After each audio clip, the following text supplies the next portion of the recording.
Cette image est célèbre, la dernière apparition publique d'Hitler, souvent associée à son anniversaire du 20 avril 1945. En réalité, elle fut prise un mois plus tôt, le 20 mars.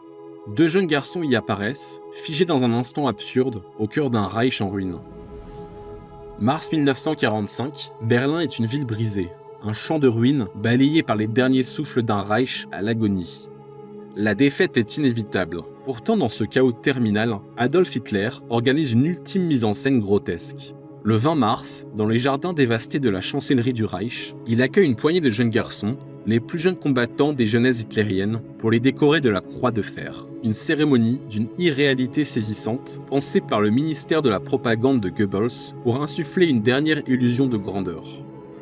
Parmi ces enfants, deux figures émergent, Alfred Schack, 12 ans, et Willy Hübner, 16 ans. Deux visages encore marqués par l'enfance, pétris d'une idéologie qu'on leur a inculquée dès leur plus jeune âge. Ils ont été envoyés au front, ont risqué leur vie pour un régime à l'agonie, croyant servir un idéal héroïque.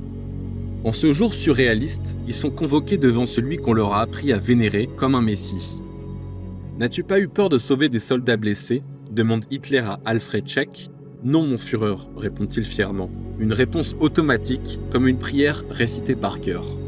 À ses côtés, Willy, décoré lui aussi, contemple la scène sans mesurer qu'il est le figurant d'un théâtre de propagande destiné à masquer une débâcle. Cette cérémonie est un mirage, une photographie figée dans un mensonge.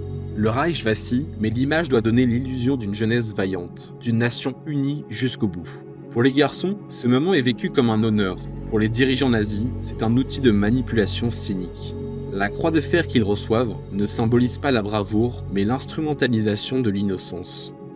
Après la guerre, le rideau tombe brutalement. L'Allemagne, vaincue, cherche à oublier. Alfred jette sa médaille pour éviter les représailles et tente de reconstruire sa vie en Allemagne de l'Ouest. Willy, lui, participe à des documentaires et revient sur cette période avec lucidité.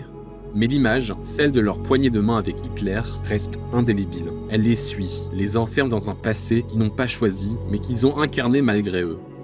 Ils ont survécu à la guerre, mais pas à sa mémoire. Chaque photo, chaque médaille, chaque souvenir de ce jour maudit leur rappelle une jeunesse volée.